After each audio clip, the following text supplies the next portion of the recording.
تعالى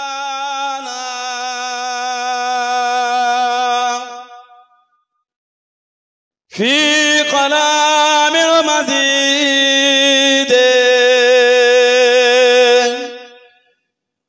والفرقان الحميد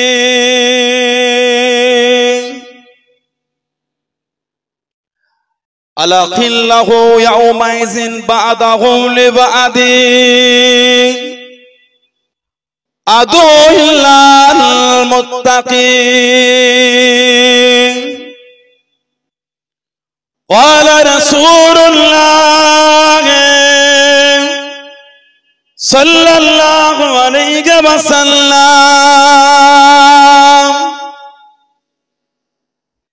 اتقوا فراشة المؤمنين فإنه ينظر بنور الله प्यारे हाज़िरान मजलिस আমার ইমানদার ভাইরা নেককার আল্লাহওয়ালা গণেরা যুবকেরা মুরব্বিয়ান বাপজানেরা সমবয়স কমান নওজওয়ান গণেরা আজকের আমাদের বসিরার দরবারে হযরত আল্লামা রুহুল আমির রাহমাতুল্লাহ আলাইহি আমার দাদা হুজুরের রূহানি আওলাদ আল্লামা হিন্দ আল্লামা রুহুল আমির রাহমাতুল্লাহ আলাইহির স্মৃতি সবাই বিভিন্ন গ্রাম থেকে আগত দূর দূরান্ত থেকে আগত আমার মুজাদ্দিদুজ্জামান রাহমাতুল্লাহ আলাইহির সিলসিলার মুরিদ মুতাকিদিন পাগল গণেরা পর্দার আড়ালে অবস্থিত আমার মা ও বোনেরা আজকের মাহফিলের সম্মানীয় উলামা হযরত গণেরা বিশেষ করে আল্লামা রুহুল আমির রাহমাতুল্লাহ আলাইহির আওলা আওলাদ আত্মীয় স্বজন গণেরা আজকের মাহফিলে সম্মানীয় মেহমানগণ দরবারে ফুরফুরা শরীফ থেকে আগত আওলাদে মুজাদ্দিদুজ্জামান চাচাজান হুজুর পীর কিবলা আওলাদে মুজাদ্দিদুজ্জামান ভাইজান হুজুর গণেরা খিদমতে এসে হাজির হয়েছে আমি অধম গুনাহগার নালায়েক আকসার পাপী আমার মনে হয় আজকের মাহফিলে যতগুলি মানুষ বসে আছেন সবচাইতে বড় গুনাহগার থাকতে হলে সেটা আমি আছি আমি পাপী আমি গুনাহগারকে আল্লাহ আপনাদের কাছে হাজির করিয়েছেন দোয়া করেন আল্লাহ পাক যেন গুনাহগারের জবান থেকে কিছুক্ষণের জন্য হলো আল্লাহ পাক কিছু বলার মতন তৌফিক ইনায়েত করেন বলুন সকলে আল্লাহুম্মা আমিন তার সাথে সাথে আল্লাহ পাক আপনাকে এবং আমাকে উভয়কে শুনে এবং বলে আমল করা তৌফিক ইনায়েত করেন বলুন সকলে আল্লাহুম্মা আমিন আমার আল্লাহ পাক জল্লে জালালুহু জল্লে শানুহু তানা দরবারে লাখ লাখ শুকর কোটি কোটি শুকর যে আল্লাহ পাক আপনাকে আমাকে এতগুলি মানুষ এতগুলি মুসলমানকে এমন একটা সুন্দর মাহফিলে হাজির করালেন এমন একটা জায়গায় বসালেন সকলে মিলে আল্লাহ পাকের শুকর আদা করে বলুন আলহামদুলিল্লাহ জোরে বলেন আলহামদুলিল্লাহ এমন একটা জায়গায় বসেছি এরকম একটা মাহফিল যে মাহফিলে বসে আমরা দরুদ শরীফ সুবহানাল্লাহ আলহামদুলিল্লাহ আল্লাহু আকবার কলেমা শরীফ আমরা পড়ে থাকি শুধু আজকের মাহফিল বলে নয় দুনিয়ার যেখান থেকে আমরা আমল করি সেটা পাহাড়ের চূড়াও হতে পারে সমুদ্রের নিচেও হতে পারে আল্লাহর রাসূল বলেছেন আল্লাহর নবী বলেছেন মুসনাদে বাজ্জারের মধ্যে এসেছে হায়াতি খায়রুল লাকুম ওয়াফাতি খায়রুল লাকুম হায়াতি খায়রুল লাকুম আমি নবী তোমাদের মধ্যে থাকাটা তোমাদের জন্য উত্তম ওয়াফাতি খায়রুল লাকুম আর আমি নবী তোমাদের চোখের আড়াল হওয়া ওটাও তোমাদের জন্য উত্তম আল্লাহর রাসূল বলেছেন তুরাদু আলাইয়া আমালাকুম আমি নবী আমার উপর তোমাদের আমলগুলিকে ফিরিয়ে দেওয়া হবে তুরাদু ইউরাদু মানে ফিরিয়ে দেওয়া আলাইয়া মানে আমার উপরে আমি নবী আমার উপর তোমাদের আমলগুলিকে পৌঁছে দেওয়া হবে ফামা যখন রাআইতু মিন খায়রিন আমি রাসূল যখন তোমাদের ভালো ভালো আমলগুলিকে দেখব হামিদুল্লাহ আলাইহি আমি নবী তোমাদের ভালো আমল দেখে আল্লাহ পাকের শুকরিয়া আদায় করতে থাকবো বলুন না সুবহানাল্লাহ ওমা রাআইতু মিন শাররিন আর আমি রাসূল যখন তোমাদের খারাপ আমলগুলিকে দেখব ইস্তিগফারতুল্লাহ লাকুম আমি নবী তোমাদের হয়ে আল্লাহ পাকের দরবারে ইস্তিগফারটা চাইতে থাকবো বলুন না সুবহানাল্লাহ সেই জায়গায় বসেছি যেখান থেকে আমল নবী পাকের কাছে পৌঁছে যাচ্ছে। সুবহানাল্লাহ বললেন না? বললেন আলহামদুলিল্লাহ। এমন একটা জায়গায় আপনারা বসেছেন, আল্লাহ পাক এমন একটা মাহফিল আমাদের করে হাজির করিয়েছে। আমি কদিন আগে কিতাব দেখছিলাম, আল্লাহ পাক এমন একটা মাহফিল আপনাকে আমাকে জড়ো করেছে, ভালোবেসে আল্লাহ পাক বসিয়েছেন। যে মাহফিলে বসা ব্যক্তিদের করে আল্লাহ পাক নিজের উপর ওয়াজিব করেছে ভালোবাসাটা। যারা বললেন না? বললেন আলহামদুলিল্লাহ।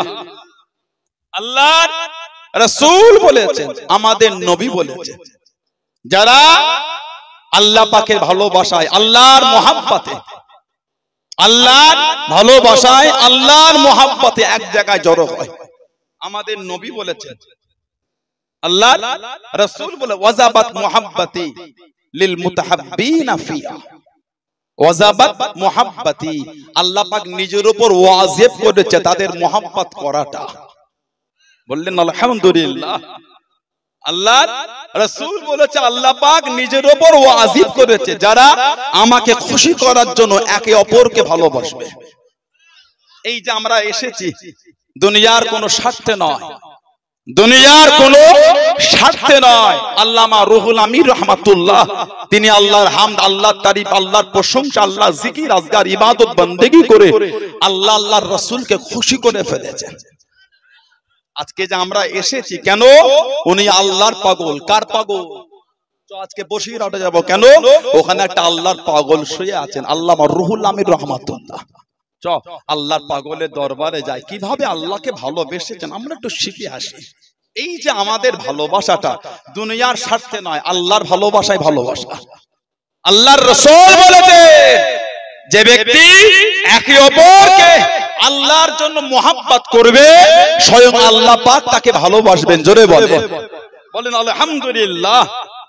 ওয়াল মুতাজালিসিনা ফি, আল্লাহ রাসূল বলেছেন আমাকে খুশি করার জন্য একে অপরের সঙ্গে বসে।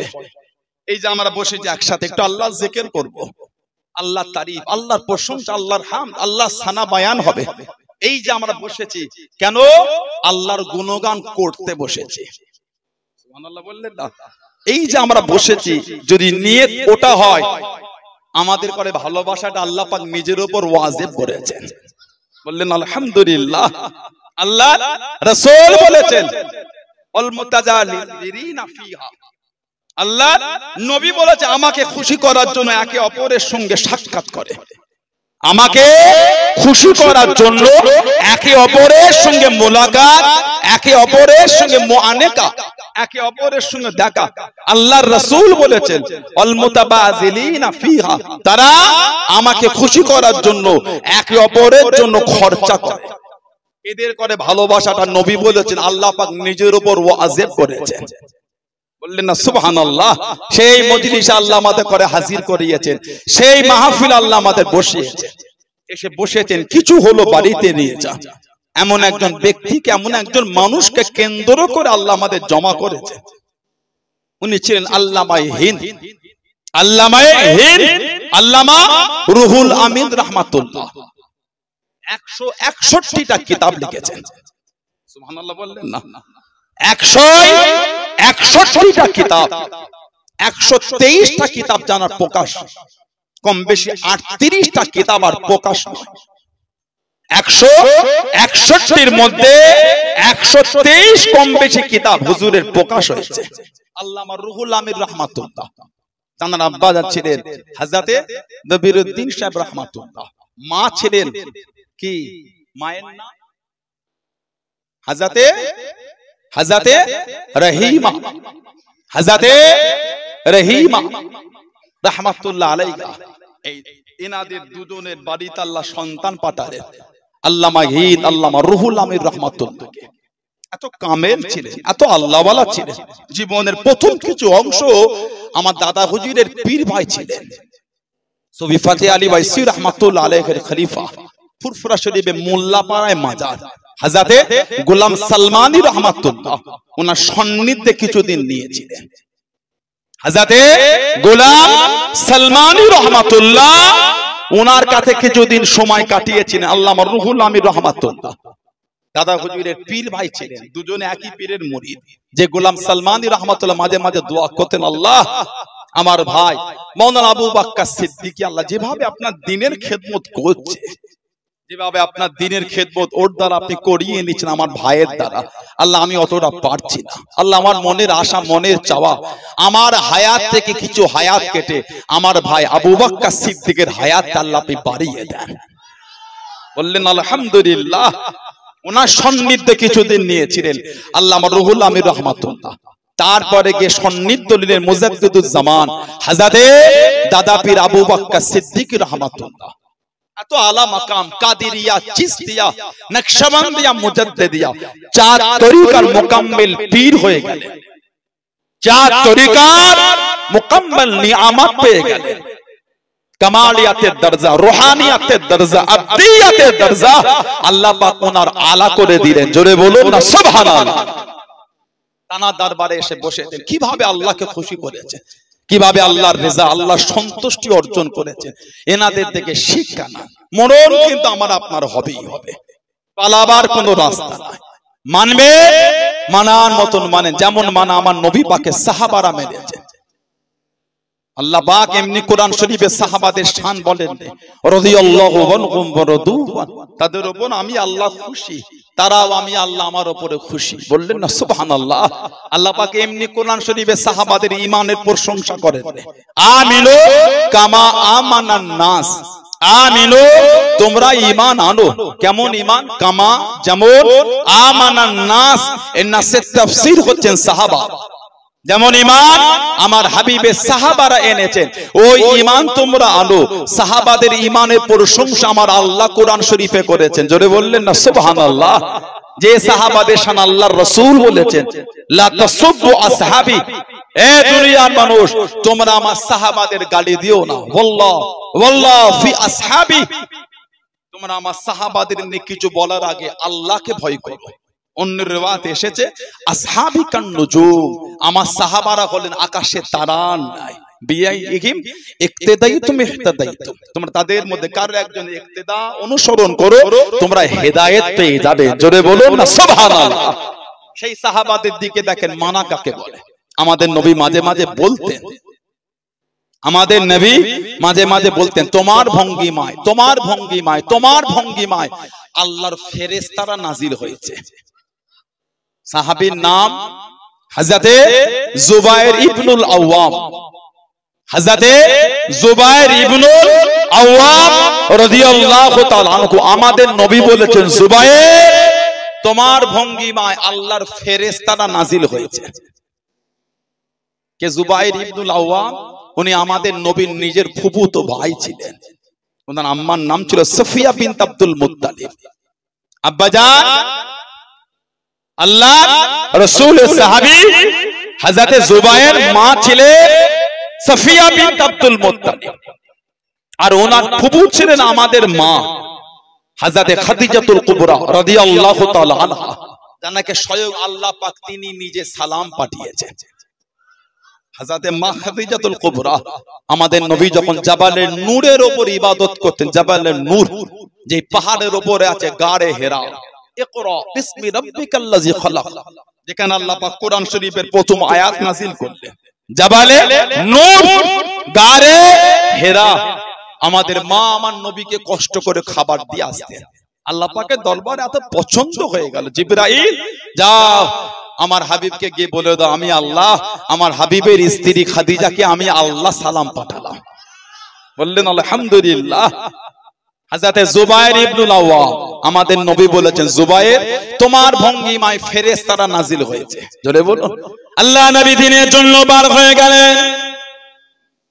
ও যুবকেরা, ও আমার মুরব্বি বাবারা, মায়েরা, বোনেরা, মহিলা, আল্লাহ নবী ইসলামে প্রথম যুদ্ধে বার হয়ে গেলেন। আল্লাহ নবী দ্বিতীয় হিজরিতে বার হয়ে গেলেন, বদরের জমিনে চলে গেলেন। আল্লাহ নবী 313 জন সাহাবাকে নিলেন, 313 জন সাহাবা দ্বিতীয় হিজরি বদরের জমিনে চলে গেলেন। মাত্র দুটি গোলাম, মাত্র দুটি গোলাম, আল্লাহ রাসূলের সাহাবী, আল্লাহ রাসূলের প্রভুত ভাই হযরতে জুবায়ের ইবনে আওয়াম রাদিয়াল্লাহু তাআলা হলদে পাগড়ি পরে একটি ঘোড়া পিঠে চেপে নেতৃত্বখানা দিয়ে যাচ্ছেন, যুদ্ধখানা চালিয়ে যায়।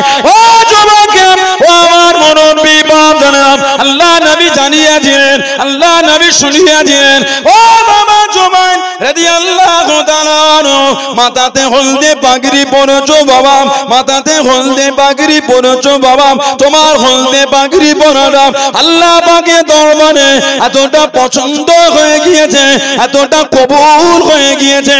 ও বাবা জুবাইর, বদরের জমিনে আল্লাহ রাব্বুল আলামিন যতজন ফেরেশতা পাঠিয়েছেন বাবা, যতজন ফেরেশতা পাঠিয়েছেন বাবা, সবার মাথায় হলদে পাগড়ি পরে সবাই এসেছে বাবা।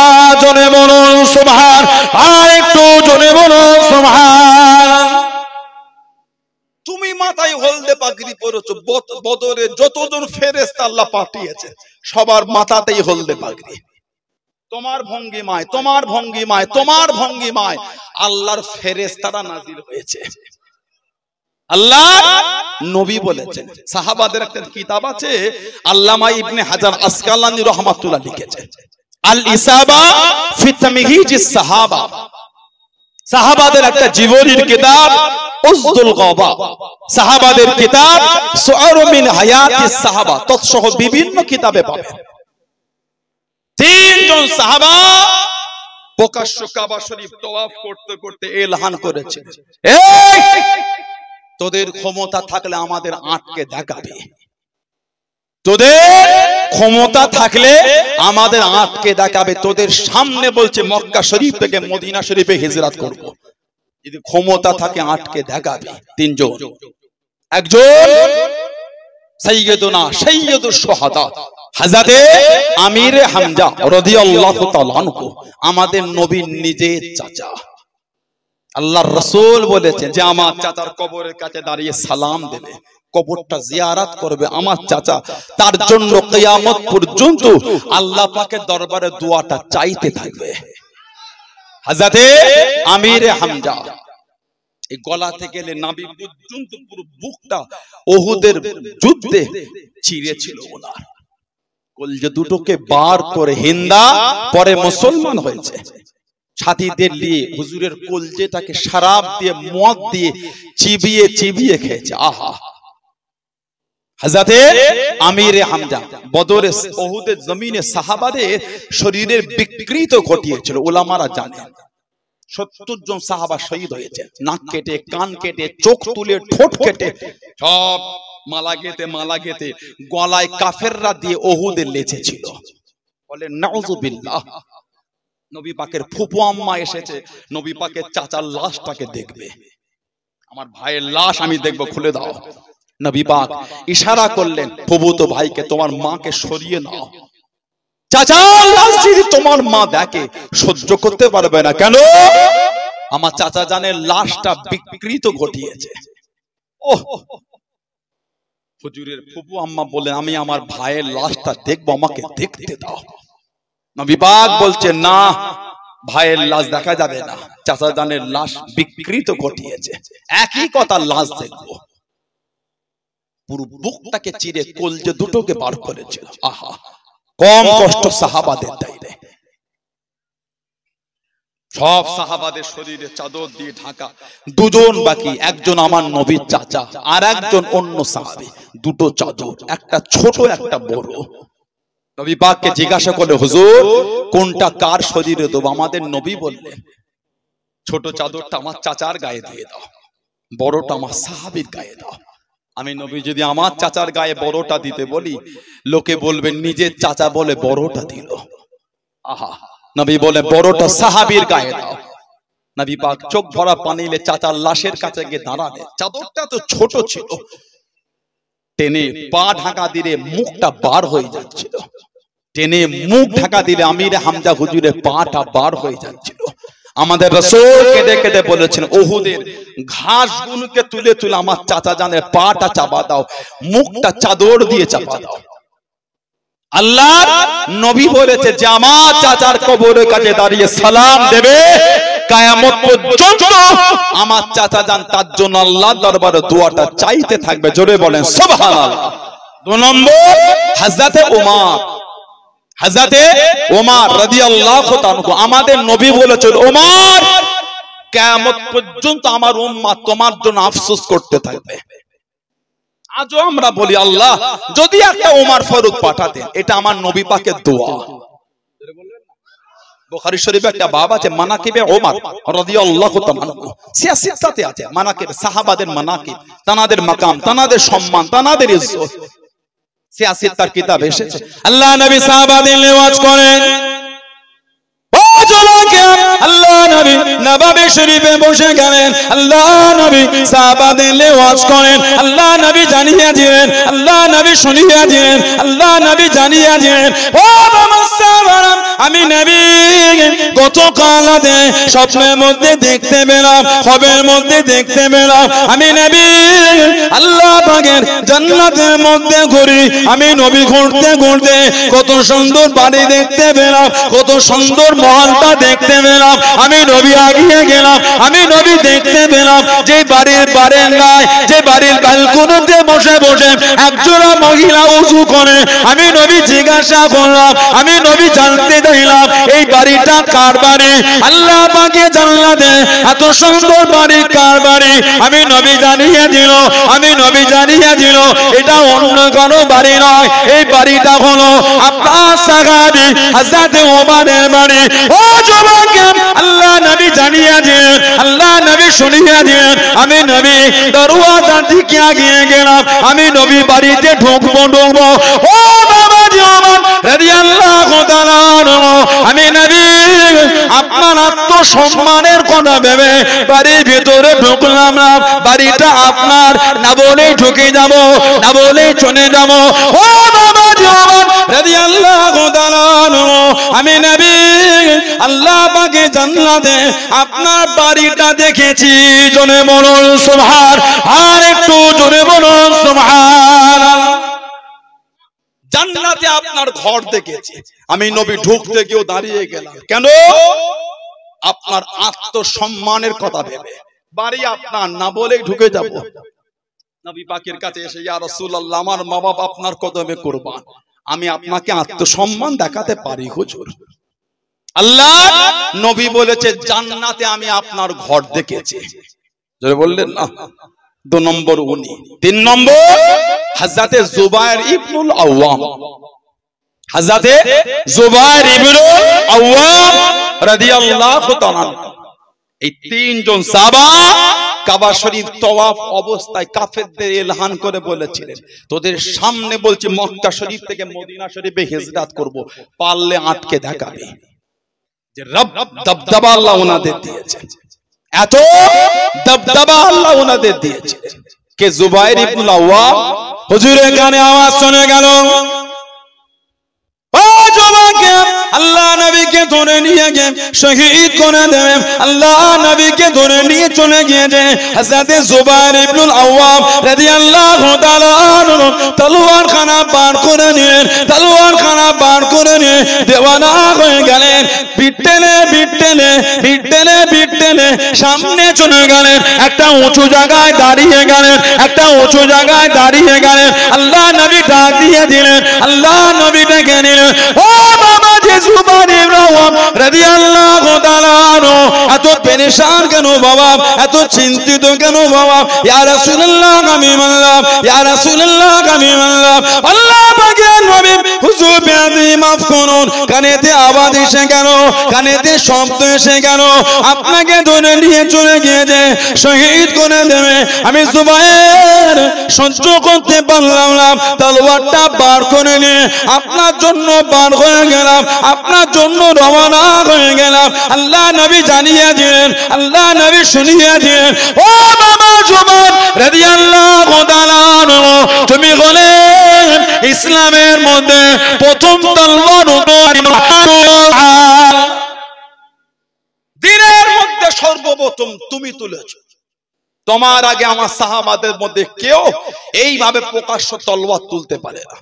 সর্বপ্রথম প্রকাশ্য তলোয়ার উত্তোলনকারী হলে তুমি। বলুন না সুবহানাল্লাহ। আল্লাহ তো ক্ষমতা দিয়েছিলেন, উনি একা 1000-এর সঙ্গে লড়াই করতেন। বললেন আলহামদুলিল্লাহ। একদিকে একা, অপর দিকে 1000।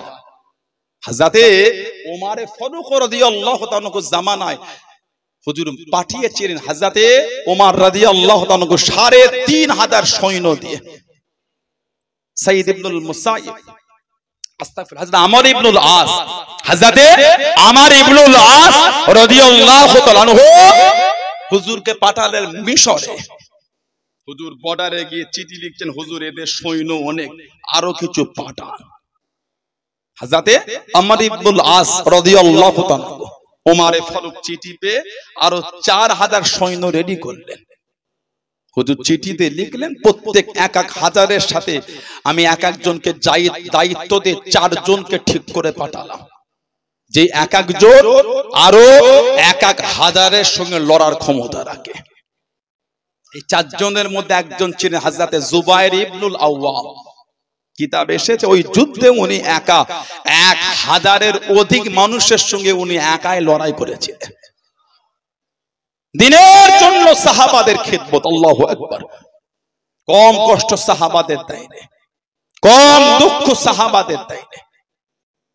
জানাকে খাজুর গাছের পাতার তৈরি পাটি দিয়ে জড়িয়েছিল, আহা, খাজুর গাছের পাতার তৈরি চাটাই দিয়ে জড়িয়ে একদিকে বেঁধে আগুন ধরিয়ে দিয়েছিল। ওহ, পাটিটা পুরে পুরে পুরে পুরে একদিক থেকে আরেক দিকে পৌঁছে গিয়েছিল। কিতাব এসেছে শরীরের চামড়া পুরে খসে খসে পড়ছে, গোস্তটা সিদ্ধ হয়ে গেছে, নাক দিয়ে মুখ দিয়ে ধোঁয়াটা লাংসে চলে গেল। হযরতে জুবাইর ইবনুল আওয়াম দম নিতে পারছে না। হুজুরের চাচা ছিলেন কাফের, ভাইপোর সামনে দাঁড়িয়ে ওই অবস্থায় বলছে, জুবাইর ইসলাম ছেড়ে দাও, দিনটা ছেড়ে দাও। ওই অবস্থায় হুজুর জবাব দিচ্ছেন, চামড়া খসে পড়ছে, গোস্ত সিদ্ধ। তখনও জবাব দিচ্ছেন, চাচা আমি যদি শহীদ হয়ে যাই আমার অন্তর থেকে ঈমানের কলেমাটা মুজবে না। বললেন আলহামদুলিল্লাহ। এটা ছিল মানা, এটা ছিল মুহাব্বত। আজকে এসে বসেছেন আল্লামা রুহুল আমিন রাহমাতুল্লাহ আলাইহির স্মৃতি সবাই কিছু হলো নিয়ে ঘরে যাবার চেষ্টা করে। এমন একজন মানুষের স্মৃতি সবাই এসেছেন যারা জীবনটাই কাটিয়েছেন আল্লাহ আল্লাহর রাসূলের মুহাব্বতে। কিছু হলো নিয়ে ঘরে যান, শুধু এসে বসে চলে গেলে হবে না। আল্লাহ পাক আমাদের কবুল করে, আল্লাহ আমাদের তৌফিক দান, আল্লাহ আমাদের সুবুদ্ধি দান, আল্লাহ দয়াময় দয়া করে শুনে বলে বেশি বেশি করে আল্লাহ আমলে তৌফিক দান। বলেন আমিন, জোরে বলেন আমিন, জোরে বলেন আল্লাহুম্মা আমিন। ভাইরা